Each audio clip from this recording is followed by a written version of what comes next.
ومن يضلله فلا هادي له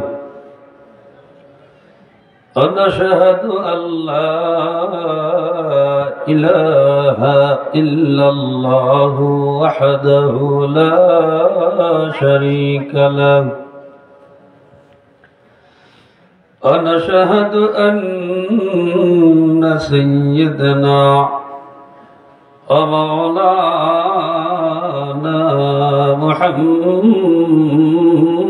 محمدا عبده ورسوله أرسله بالحق بشيرا ونذيرا وداعيا إلى الله بإذنه وسراجا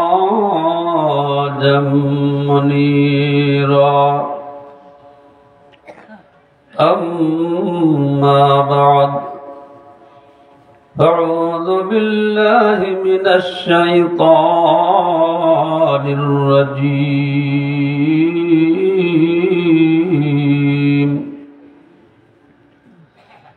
بسم الله الرحمن الرحيم إن الذين آمنوا وعملوا الصالحات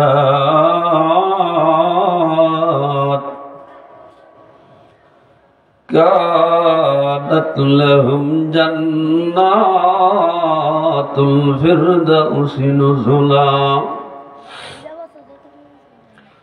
وقال رسول الله صلى الله عليه وسلم ما لا عين رأت ولا أذن سمعت ولا خطر على قلب بشر أو كما قال عليه الصلاة والسلام صدق الله مولانا العظيم وصدق رسوله النبي الكريم ونحن على ذلك من الشاهدين والشاكرين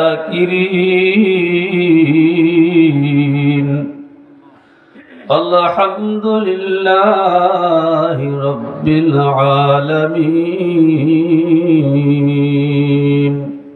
সকলে বলেন আমিন আমিন সকলে দুরূদ ইব্রাহিম পাঠ করি اللهم صل على محمد وعلى آل محمد كما صليت على إبراهيم وعلى آل إبراهيم إنك حميد مجيد اللهم بارك على محمد وعلى آل محمد كما باركت على إبراهيم وعلى آل إبراهيم إنك حميد مجيد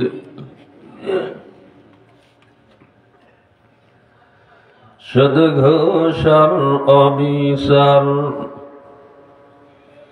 অন্যায়ের বেবিচার নারী ধর্ষণ নারী হরণ মানুষ খুনে কাঁদছে বাংলার জমিন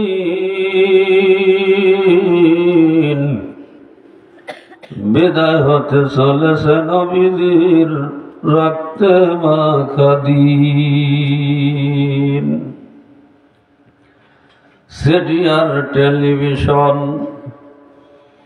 इंटरनेट और मोबाइल फोन केड़े निल मानुषेर मन खोदार कोराल लांछित हये काटছে রাত্র দিন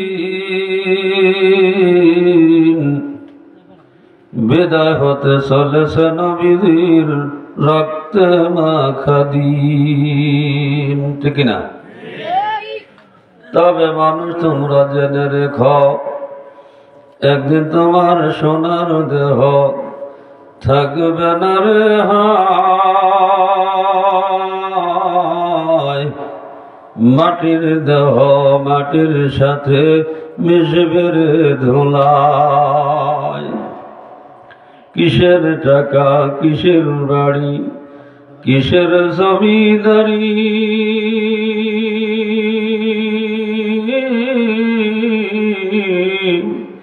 সঙ্গে তোমার কেউ যাবে না, পুরুষ কিংবা নারী। বট বৃক্ষ কুশ মহর কে দিল রে, লতার গাছ কদু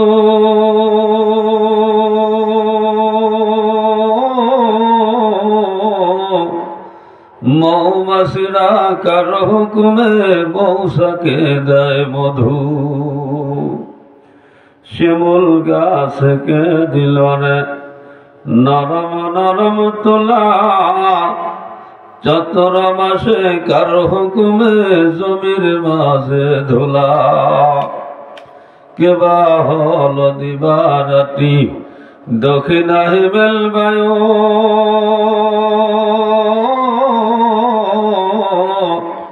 কোথা থেকে পেলি রে তুই জীবন মাঝে আয়ু। কেবা দিল তোর মুখে হাসি অথই মধুর কথা,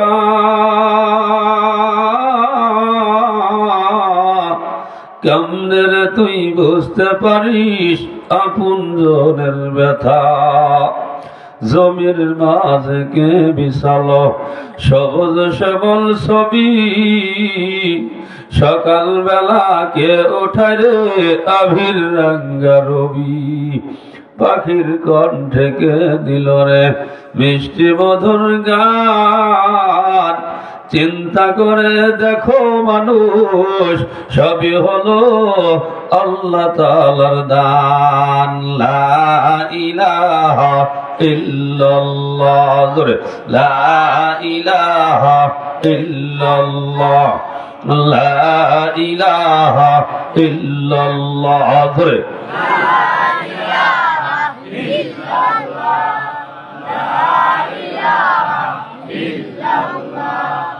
দিন থাকিতে বান্ধবেলা, কালে লাগবে সন্ধ্যা বেলা। অন্ধকার গহীন কবরে, অন্ধকার গহীন কবরে থাকতে হবে তোর একলা। লা ইলাহা ইল্লাল্লাহ, লা ইলাহা ইল্লাল্লাহ, লা ইলাহা ইল্লাল্লাহ। অন্তরে যাদের আছে আল্লাহর ভয়, কান্দে বসে তারা নিরালায়। অন্তরে যাদের আছে মাওলার ভয়, কান্দে বসে তারা নিরালায়। আহার নিদ্রা কিছুই ভালো লাগে না, আহার নিদ্রা কিছুই ভালো লাগে না, ভালো লাগে শুধু এক আল্লাহ। লা ইলাহা ইল্লাল্লাহ, লা ইলাহা ইল্লাল্লাহ, লা ইলাহা ইল্লাল্লাহ, লা ইলাহা ইল্লাল্লাহ, লা ইলাহা ইল্লাল্লাহ মুহাম্মাদুর রাসূলুল্লাহ সাল্লাল্লাহু আলাইহি ওয়াসাল্লাম। আল্লাহ আল্লাহ আল্লাহ আল্লাহ আল্লাহ আল্লাহ আল্লাহ আল্লাহ আল্লাহ আল্লাহ আল্লাহ আল্লাহ।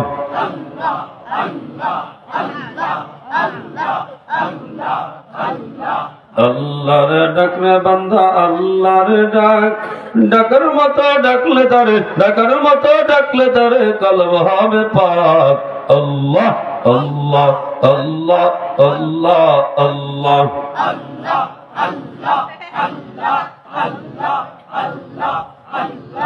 আল্লাহ আল্লাহ আল্লাহ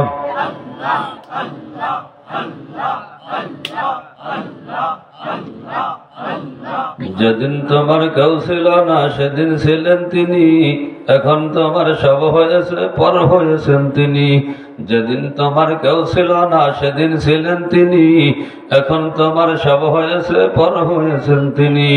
আবার যেদিন কেউ রবে না, আবার যেদিন কেউ রবে না, রবেন আল্লাহ পাক। আল্লাহরে ডাক রে বান্দা, আল্লাহরে ডাক। আল্লাহ আল্লাহ আল্লাহ আল্লাহ আল্লাহ আল্লাহ আল্লাহ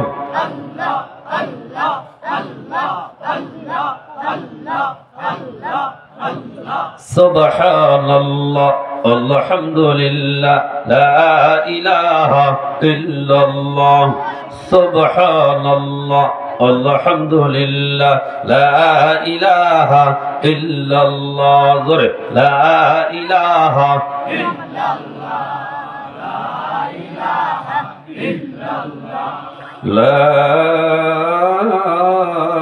ইলাহা ইল্লাল্লাহ মুহাম্মাদুর রাসূলুল্লাহ সাল্লাল্লাহু আলাইহি ওয়াসাল্লাম। আলহামদুলিল্লাহ।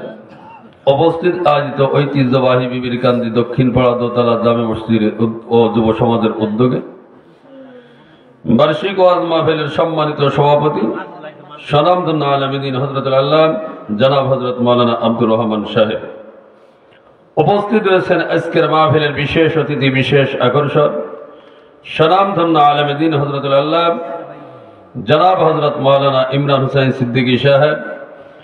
উপস্থিত রয়েছেন জাতির শ্রেষ্ঠ সন্তান অন্যান্য ওলামায়ে কেরাম, সামনে উপস্থিত মুরব্বিয়ানে কেরাম, যুবক ভাইরা, পর্দার অন্তরালে বসে থাকা মা ও বোনেরা।